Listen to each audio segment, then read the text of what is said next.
Yeah, welcome to the Espi Show, hosted by Jacob Espinoza.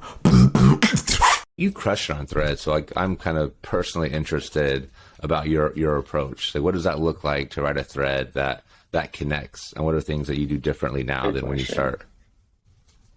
When I started, it was almost all stories, I would say. So say I did one, I've gotten really into Formula One. So I did one on Niki Lauda, who's a legend in Formula One.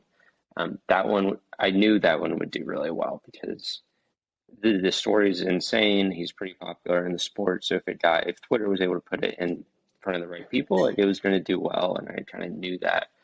So I'm starting to get a better idea of what works and what doesn't. And you have to figure out, and I got this, you mentioned My First Million, I got this from Sean Peary, who's one of their hosts. You figure out the emotion that you want to elicit from somebody.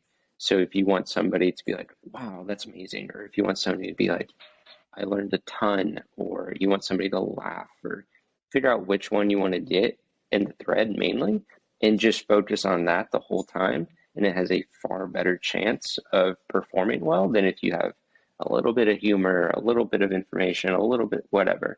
So just like that's what I've tried to do a lot recently, whether it's a story thread or more of a informative thread or just, different. There's a bunch of different formats, but figure out the emotion you're trying to elicit and just go all in on that one single one for that one thread. I feel like that's something I have not been doing lately. I remember, I can't remember what it was, but I remember hearing Sean say that as well. And for a while, I was really intentional about it. But now I'm like thinking through, like, man, like looking at my my hooks, like I could probably do a better job with that. And you talk about hooks. It's all about the hook. Some people would call it clickbait. I think if you deliver on the clickbait, it's not clickbait. It's just like a good thing to get people reading, and most people enjoy it. That's a good thing.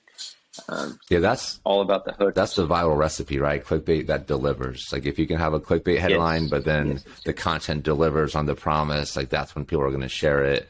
But the other side of it, you have a really catchy headline, and then the content's not relevant, or it's just doesn't quite deliver. Then it's just you lose trust with the audience, and it's hard to build that back. Set yourself up to be roasted. Yes. When you're picking content, are you looking at your demographics and thinking about what they're going to want to see, or is it the other way around and you're creating what you're passionate about and just hoping it connects with the people that have similar views? It's some of both. That's a really good question. I would say my top of funnel for ideas is what I'm interested in. So I take everything. I have a big Notion doc that I use as a backlog. I'll just toss it in there, and they have statuses. I'm like, I haven't started this yet. I've started this one. This one's posted. And then afterwards, I have buckets of like, this one crushed. This one did okay. This one flopped. So I kind of bucket things in that way, and then use that as my top of funnel idea.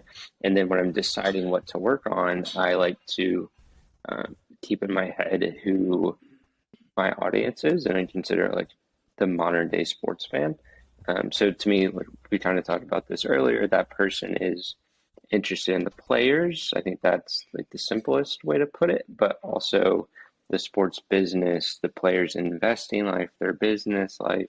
You start to thought about sneakers, memorabilia, starting to get interested in Web3 crypto and what that might look like in sports. So all those different things. And I try to consider who that person will want to hear about, or what from sports that person will want to hear about, and write that. Thank you so much for tuning into the Espi Show. If you got value from this episode, be sure to like and subscribe. Every week we are speaking to your favorite social media influencers. The people bring a ton of value every single day. Leave a comment with somebody you love to see us talk to. I want to hear from you. Appreciate you so much.